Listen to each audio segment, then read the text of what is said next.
안녕하세요. 제이의 풍수TV입니다.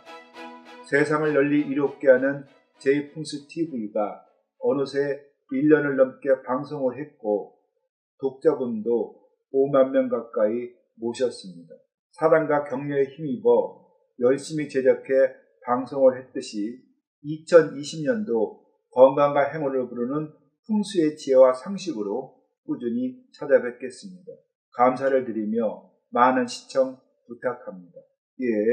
한옥은 지역의 기후, 풍토, 환경에 따라서 지붕의 형태가 막배, 팔작, 우진작 등으로 다양한데 지붕은 눈과 비 그리고 바람을 막고 건물을 보호하는 역할도 있지만 민간에선 천기 즉 하늘에서 복이 내려오는 통로라고 생각해 신성시합니다.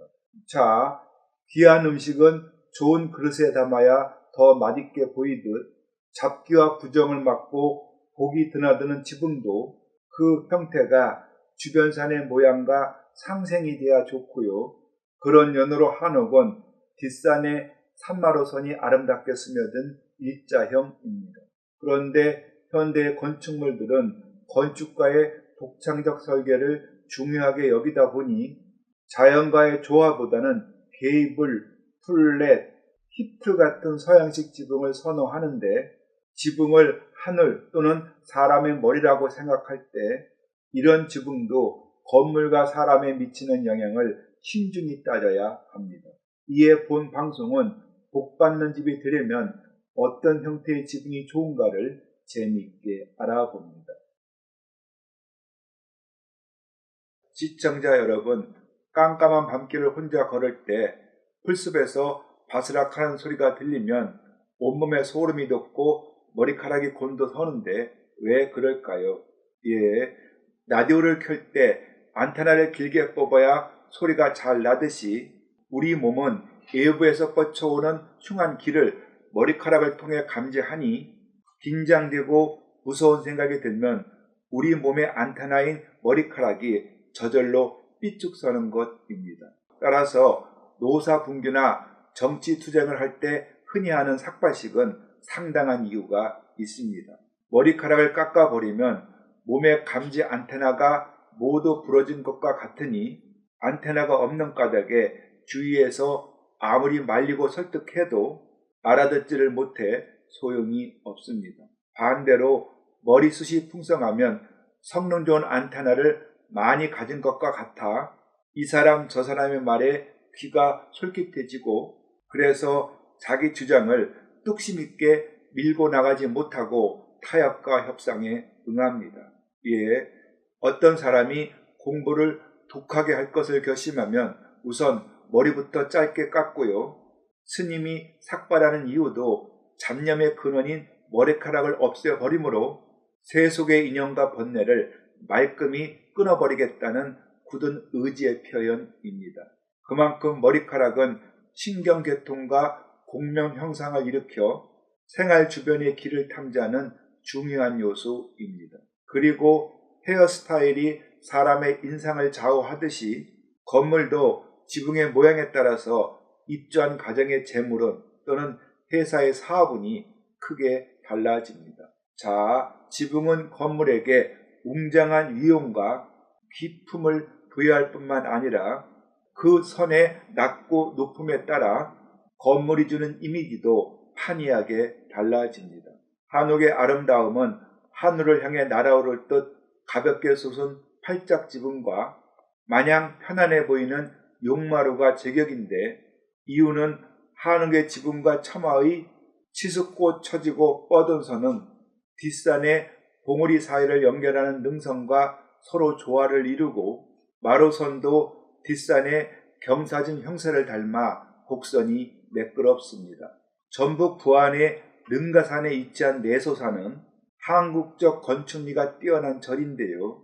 이 절의 요사체 중 하나는 크고 작은 두 개의 합갑지붕과 그 사이를 연결한 지붕선이 뒷산 가는 봉의 크고 작은 두 개의 삼각형 모양과 그대로 닮아 있어 더욱 아름답게 보입니다.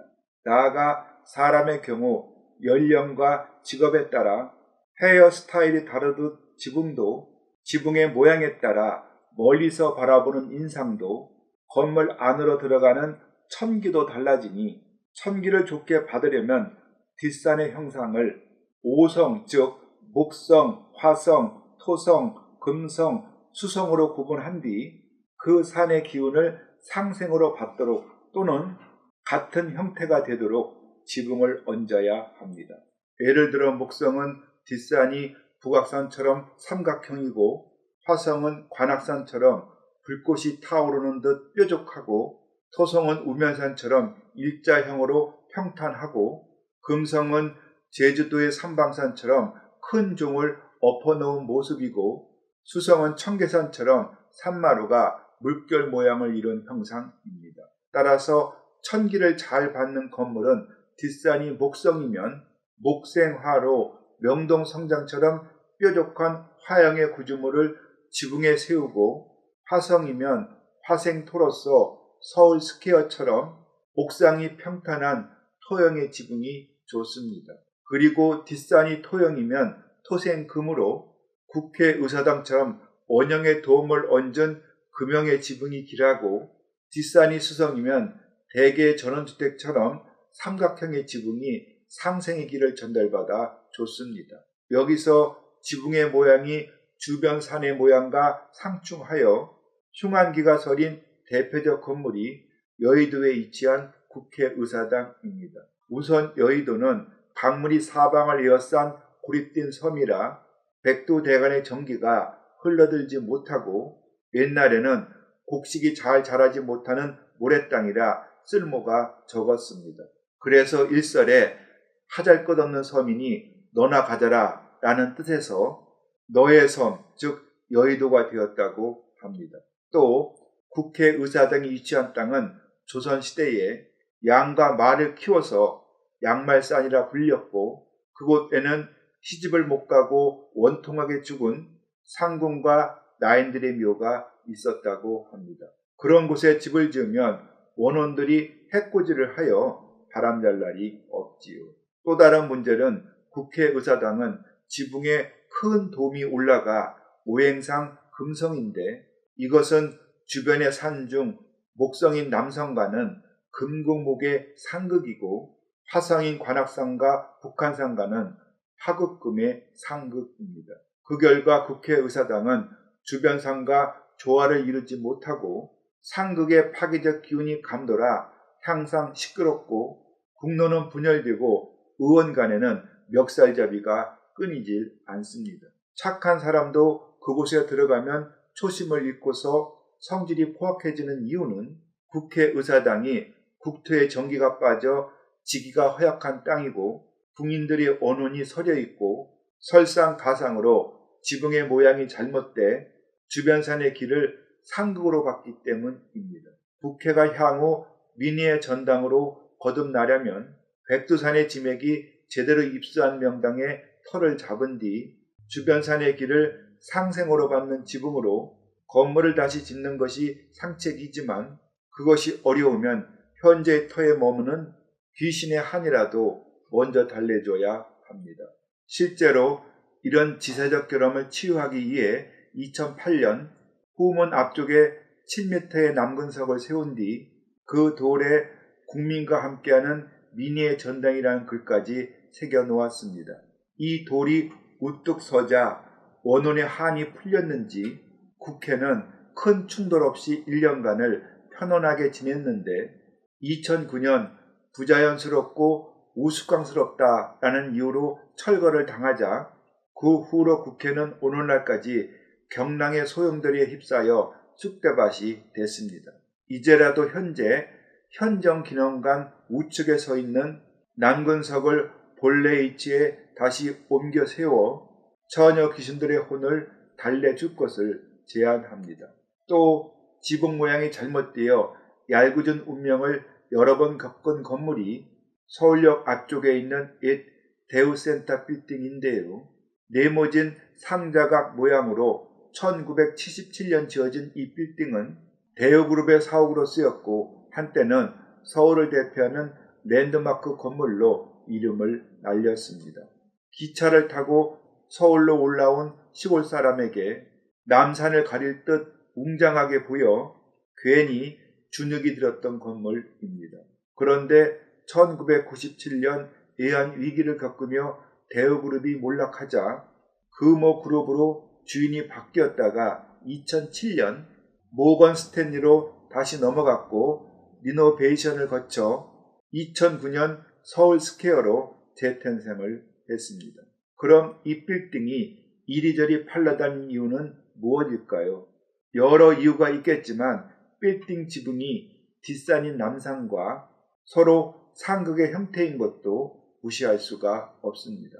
남산은 경복궁의 남쪽에 있는 산으로 옛날에는 목멱산이라 불렸는데 산 이름에 나무 목자가 들어간 것은 산의 형체가 삼각형을 닮은 목성이기 때문입니다. 따라서 뒷산인 남산의 정기를 상생으로 받으려면 목생화로서 건물 지붕이 뾰족한 모양이거나 또는 비화로서 삼각형이 돼야 합니다. 그런데 이 빌딩은 지붕선이 일자형, 즉 옆으로 길쭉한 토성이라 남산과 목국토의 충돌을 일으켜 불행을 겪을 수밖에 없습니다. 또 이런 플랫의 옥상형 평지붕은 삭발을 한 사람이나 지붕이 없는 집과 같아 천기를 받기도 어렵습니다. 그만큼 건물 지붕은 회사의 운명에 지대한 영향을 미치는데 다행히 서울 스퀘어는 화려한 미디어 캠퍼스를 새롭게 단장하여 서울의 면모이 됐습니다. 어둠이 내리면 빌딩의 정면 외벽에 박은 42,000개의 LED 도트가 초대형의 빛 그림을 화려하게 펼치는데 우산을 쓴 중전모 차림의 남자가 걸어가는 작품 등 보는 재미가 쏠쏠합니다. 그렇지만 이 빌딩이 보다 발전을 하려면 옥상에 화기를 지닌 뾰족한 구조물을 설치해 남산의 목기를 건물 내부로 끌어들이거나 또는 미디어 캠퍼스를 활용해 빌딩에 화기를 크게 증대시켜야 합니다. 네, 맞습니다. 주택에 꽂힌 지붕은 건물의 외모뿐만 아니라 천기를 받아들이는 통로로서 재물운을 크게 좌우하니 건축을 설계할 때면 어떤 형태의 지붕을 덮어야 건물이 보다 멋있게 보일까만을 생각해서는 안 됩니다. 그보다는 뒷산의 기운을 상생으로 받는 형태 또는 뒷산의 형상을 그대로 축소한 지붕의 형태가 돼야 복이 깃드는 건물이 됩니다. 멋만 부린 지붕은 하늘에서 복이 들어오지 못합니다.